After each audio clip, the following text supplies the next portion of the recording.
안녕하세요. 저는 올해 70대 중반이 된 남자입니다. 얼마 전 저는 하나밖에 없는 소중한 딸을 잃을 뻔했어요. 그때만 생각하면 식은땀이 나고 손이 벌벌 떨립니다. 딸은 그 사건 이후로 트라우마가 생겨서 물 근처는 가지도 못해요. 처음에는 샤워하는 것도 힘들어 했는데 겨우 극복하고 지금은 일상생활이 가능할 정도까지 회복했습니다. 저는 슬하에 딸 하나를 두고 있어요.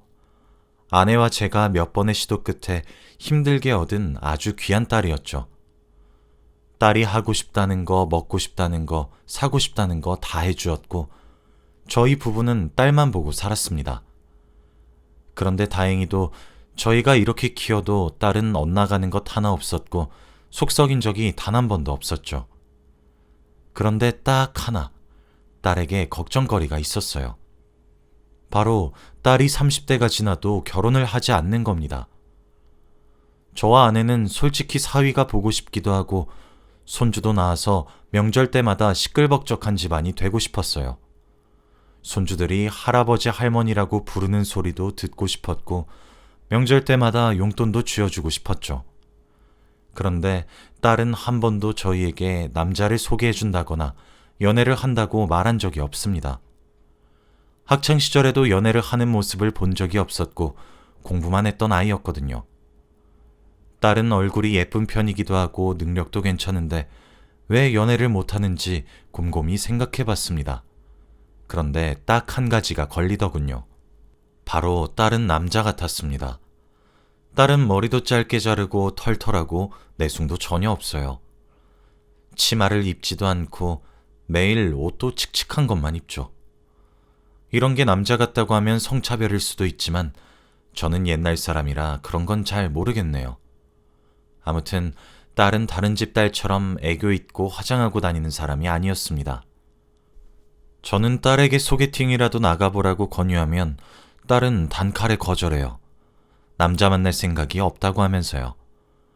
그렇게 딸은 30대 중반이 되었고 나이를 더 먹을수록 조급해지더라고요. 평생 동안 딸에게 바라는 거 하나 없이 살아왔는데 이것만큼은 욕심을 내고 싶었습니다. 그래서 식사 자리에서 딸에게 진지하게 말했어요. 너 이제 30대 중반인데 결혼 생각 없니? 엄마 아빠는 그래도 손주랑 사이가 보고 싶긴 하구나. 30대 중반이면 이제 노산이고 한시라도 급할 때잖니. 딸의 눈치를 보면서 조심스럽게 말했는데 딸의 대답은 정말 의외였어요. 자기가 결혼하고 싶은 사람이 있다라고 했거든요. 저와 아내에게 단 한 번도 연애하는 티를 낸 적이 없는 딸에게 이런 소리를 들으니 너무 놀랐습니다. 그리고 단순한 연애가 아니라 결혼을 하고 싶다는 사람이라고 하니 이미 제 머릿속에는 손주 볼 생각까지 했죠. 나 지금 만나는 사람이랑 결혼하고 싶은데 허락해 줄 거야? 당연하지. 언제 엄마 아빠가 너 하고 싶은 거 못하게 해준 적 있어? 알겠어. 그럼 내가 조만간 날짜 잡을게. 그리고 며칠 후 딸은 자신이 만나고 있는 남자를 집으로 데리고 왔습니다. 사실 며칠 전부터 저와 아내는 설레하면서 식사 메뉴는 뭘 준비해야 하고 어떤 옷을 입어야 할지 계획했어요. 처음으로 딸이 자신이 만나는 사람을 소개해주는 자리이기도 했고 딸이 어떤 스타일의 남자를 좋아하는지도 궁금했거든요. 혹시라도 이상한 사람을 만나는 건 아닐까 하고 걱정이 되긴 했지만 딸의 감을 믿으려고 했습니다. 그리고 당일날이 되었고 저와 아내는 무척이나 떨었어요. 딸의 남자친구에게 좋은 인상을 심어주고 싶었거든요. 그렇게 시간이 되었고 딸과 딸의 남자친구가 저희 집에 왔습니다. 그런데 그 남자를 보니 왠지 이상한 기운이 느껴졌어요. 낯빛은 어두웠고 인상이 좋지 않았거든요. 그리고 며칠 굶은 듯 왜소했습니다. 그 사람 주위에 검은 먹구름이 잔뜩 낀 느낌이라고나 할까요? 되게 같이 있으면 저도 우울해질 것 같은 기분이었습니다. 그래도 저와 아내는 내색하지 않고 웃으면서 그를 맞이했어요. 그런데 안녕하세요 라고 기운 없게 대답했고 이 자리가 마음에 들지 않는다는 듯이 행동하더라고요. 기분 탓이겠거니 하며 자리에 앉아서 식사를 했습니다. 저와 아내는 성심성의껏 차린 음식들을 건네면서 궁금한 것에 대해 물어봤어요. 가족관계나 무슨 일을 하는지 등등 말이죠. 그런데 그 사람은 단답형으로 네, 아니요 말했고 한 번도 웃지 않더라고요. 저희 딸은 이게 익숙하다는 듯이 아무런 눈치를 채지 못했고 저와 아내는 무언가 잘못되었다는 느낌을 받았습니다. 그 남자는 전혀 저희 딸과 결혼을 하기 위해 노력하는 모습이 보이지 않았죠. 분위기 전환도 할 겸 딸과 그 남자에게 둘은 어떻게 만났는지 물어봤습니다. 그런데 딸이 먼저 그 남자의 전화번호를 물어봤다고 하는 겁니다.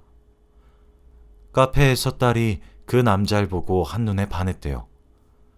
그래서 연락을 주고받다가 사귀게 되었고 아직 사귄 지 3개월밖에 안 됐다고 했습니다. 연애 기간이 너무 짧기도 하고 서로에 대해서 잘 모르는 것 같아서 결혼을 조금 망설이긴 했지만 그때는 저와 아내가 얼른 손주가 보고 싶은 마음이 더 컸기 때문에 괜찮다고 하며 결혼하면서 알아가면 되지 했던 것 같네요. 그렇게 그 남자의 눈치를 보면서 분위기 띄우려고 노력하니 너무 기가 빨리더군요. 힘든 시간이 끝나고 그 남자를 보낸 후 딸과 이야기를 했어요. 너무 어둡고 무섭고 왠지 모르게 쎄한 기분이 난다고요. 그런데 딸이 하하하 웃는 겁니다. 저희는 영문도 모른 채 딸을 보니 딸은 원래 그런 사람이라고 하더라고요. 딸은 자신이 감정 기복이 심해서 자기 남자친구 같은 점잖은 사람을 만나야 한다고 했습니다. 그래야 결혼 생활을 하고 많이 안 싸운다면서요. 딸은 그 남자에게 푹 빠져 있었고 하다못해 그 사람 아니면 결혼 못하겠다는 말까지 하더라고요. 저희는 그 말을 듣고 놀라서 결혼을 허락해 주었죠. 딸과 그 남자는 얼마 지나지 않아 결혼식을 올렸습니다. 그래도 사위는 백년 손님이라고 하니 우리 가족이 된 것을 기쁘게 맞이했어요. 나중에 들어보니 사위가 부모님이 안 계신다고 하더라고요.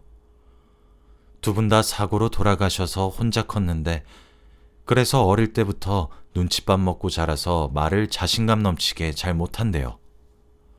저와 아내는 그런 아픈 과거도 모르고 안 좋게 말했던 게 미안해서 앞으로 엄마 아빠처럼 잘해주려고 했습니다. 아직 결혼한 지 얼마 안 돼서 그런지 사위는 처음 만났을 때와 별반 다를 것 없이 무뚝뚝했지만 시간이 지나면 금방 회복할 줄 알았습니다. 그런데 한 달이 지나도 똑같더라고요. 같이 있어도 어색하고 처음 본 사람처럼 낯설었습니다. 저만 느낀 건진 모르겠지만 사위가 왠지 모르게 우리 집에 정을 안 붙이려고 하는 것 같았죠. 시간이 지나면 바뀔 줄 알았던 사위의 낯가림은 사라지지 않았고 저희는 그런 사위에게 적응이 되었습니다. 그래서 딱히 고치라고도 하지 않았죠. 사위는 일반 회사에 다닌다고 했고 딸은 대기업에 다닙니다. 확실히 사위와 딸은 수입 차이가 났고 딸이 생계유지 비용을 담당하고 있댔죠. 처음에는 딸이 집안일도 하고 바깥일도 해서 너무 힘들까봐 걱정이 되었는데 집안일은 사위가 한다고 하더라고요. 그 말을 듣고 딸이 결혼은 잘했다고 생각했습니다. 연애를 얼마 하지는 않았지만 그래도 좋은 남자 만나서 행복하게 잘 살고 있다고 생각했지요. 그런데 이 생각은 얼마 지나지 않아 산산조각이 되었습니다. 그날은 주말이었어요.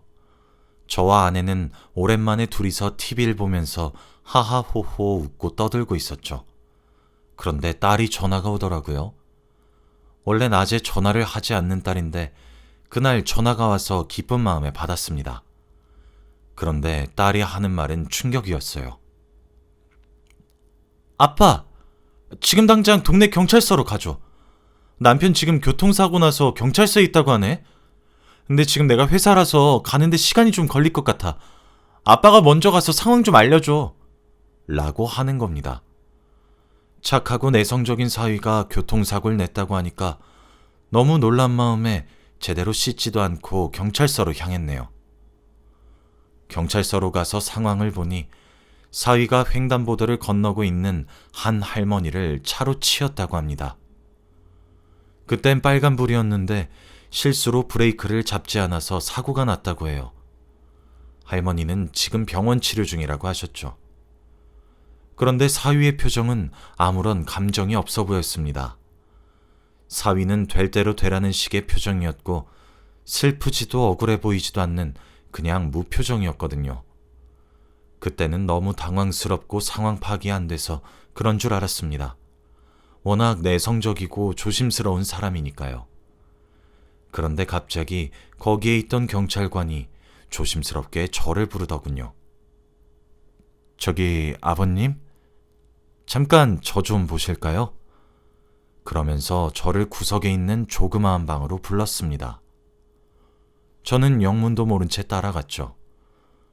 그런데 거기서 경찰관이 저에게 해준 내용은 정말 충격적이었습니다. 아버님, 혹시 저분과 무슨 사이세요? 제 사위입니다. 왜 물어보시는 거죠? 제가 참견할 건 아니지만 혹시 그 사위분 과거 알고 계시죠? 네? 과거라뇨? 그 전과자였던 거요. 저는 제 두 귀를 의심했습니다. 착하고 내성적이고 마음속에 상처밖에 없을 줄 알았던 사이가 전과자라뇨. 저는 벙찐 채로 아무 말도 하지 못했어요.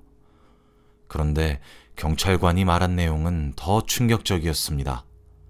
그때 좀 사건이 컸는데 그러고 교도소에서 조금 살다가 나오셨어요. 제 사위가 감옥에 갔다 나온 사람이라뇨. 저는 도저히 믿을 수 없었고 꿈을 꾸는 것만 같았습니다. 경찰관은 당황해하는 저를 위해 자리를 피해 주었고 저는 방 안에서 혼자 생각에 잠겼죠. 그런데 그때 딸이 왔습니다.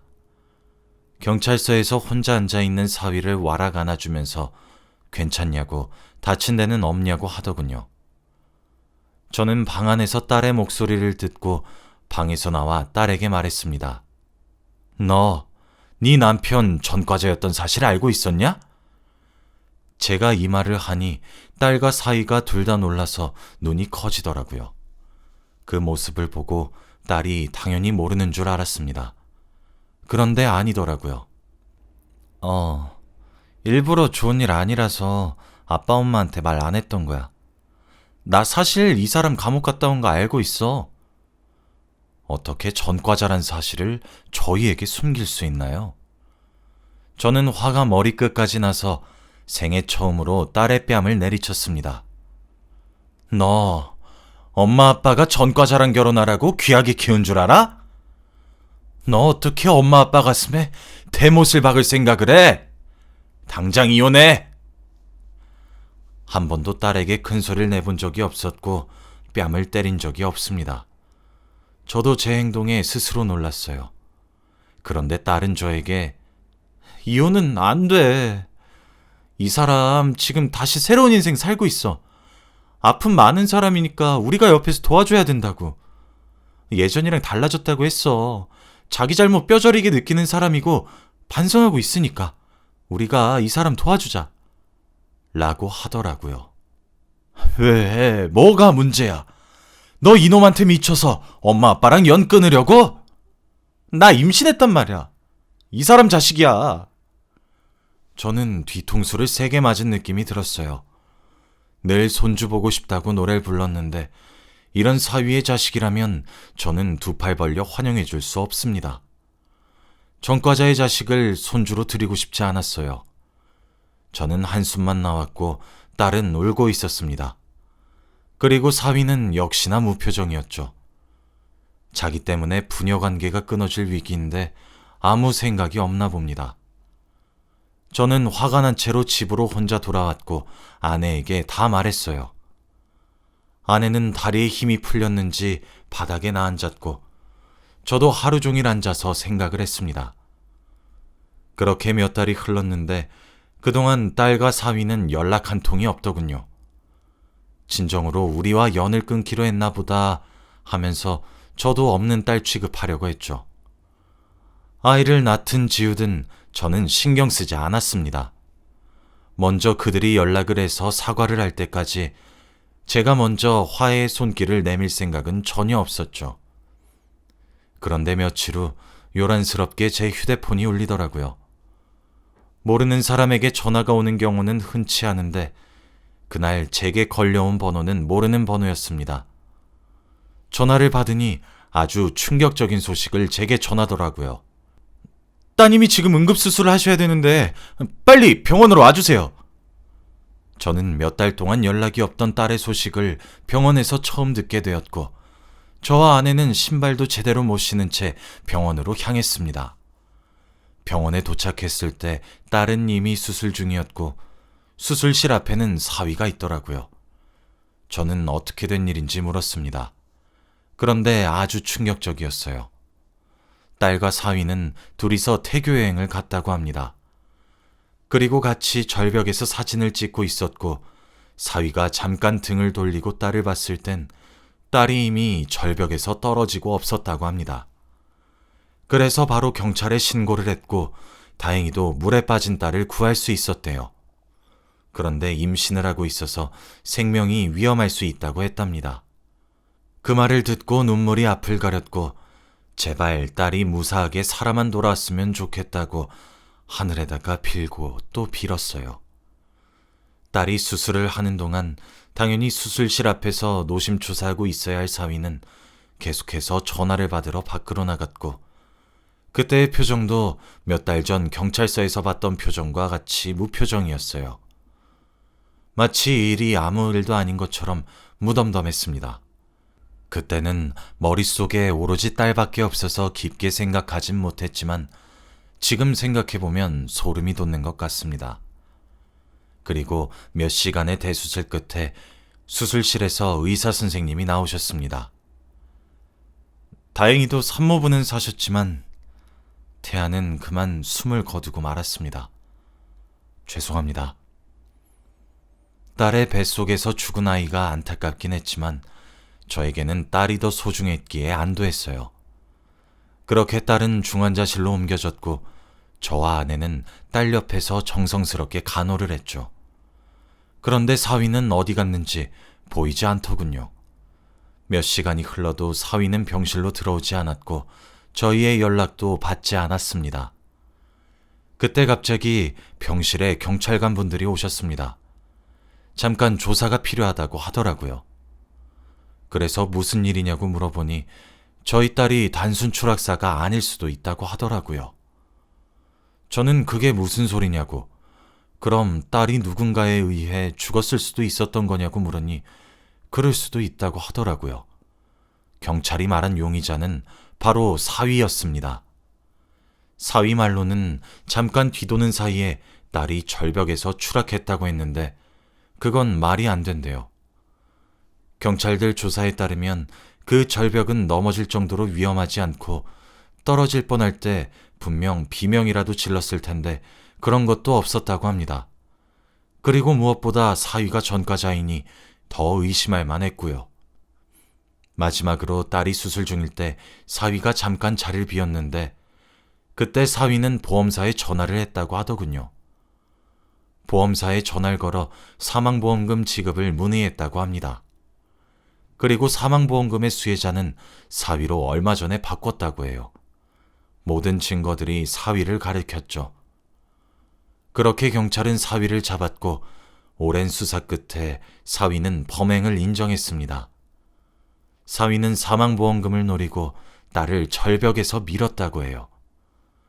감옥에서 나오고 돈도 없고 생계가 위험했을 때 딸이 먼저 자기한테 접근해주면서 돈도 빌려주고 차도 빌려주면서 자기한테 헌신해주니 결혼했다고 합니다. 그리고 딸이 벌었던 돈도 다 사위가 쓰고요. 그러면서 자신이 잘못한 일들을 스스로 다 말하는데 그때의 표정을 정말 잊을 수 없습니다. 여전히 무덤덤했거든요. 수사 도중 알게 된 내용은 사위가 대출도 3건이나 받았다고 합니다.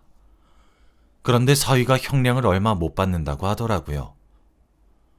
딸이 일어나서 그때의 상황을 증언한다면 더 오래 감옥에 있었을 텐데 딸이 지금 혼수 상태라서 증언을 할 사람이 없다면서요.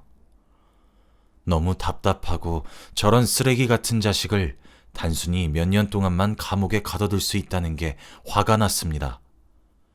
그런데 이게 무슨 일인가요? 딸은 병실에 누운 지 몇 주 만에 기적적으로 눈을 떴습니다. 다행히도 다른 후유증은 없었고 빠르게 회복했죠. 그리고 재판날에 휠체어를 타고 그때의 상황을 증언했습니다. 그때 사위가 딸을 절벽에서 밀었다고 하더라고요. 딸의 증언 덕분에 사위는 더 큰 벌을 받을 수 있게 되었고 재판장님은 무기징역을 선고했습니다. 과거에 벌인 일에다가 이번에 벌인 일까지 더해져서 더 크게 벌을 받게 되었죠. 재판 과정에서 알게 된 사실은 바로 사위가 정신적으로 문제가 있다고 하더라고요. 소시오패스일 가능성이 있다고 합니다. 그래서 늘 무표정을 하고 다닌 거죠. 저희 딸은 죽다가 살아났고 한동안은 죽은 뱃속의 아기 때문에 마음을 많이 아파하긴 했지만 저와 아내가 옆에서 지극정성으로 헤어나올 수 있게 도와준 덕에 조금씩 이겨낼 수 있었어요. 딸은 저에게 남자 하나 때문에 부모님께 이런 불효를 저질러서 너무 죄송하다고 정중하게 사과했습니다. 그리고 저와 아내도 딸에게 사과했죠. 시간이 많이 지나서 딸은 다시 예전처럼 회복할 수 있게 되었고 저희 가족도 다시 예전처럼 돌아왔습니다. 지금은 평생 딸이 저희 부부 옆에 있어줬으면 좋겠어요. 평생 같이 살고 싶습니다. 지금은 시간이 지난 이야기지만 그때만 생각하면 소름이 돋네요. 아무튼 제 이야기는 여기까지입니다. 여러분들도 결혼하실 때 상대 잘 보고 결혼하세요. 제 이야기는 여기까지입니다. 들어주셔서 감사해요.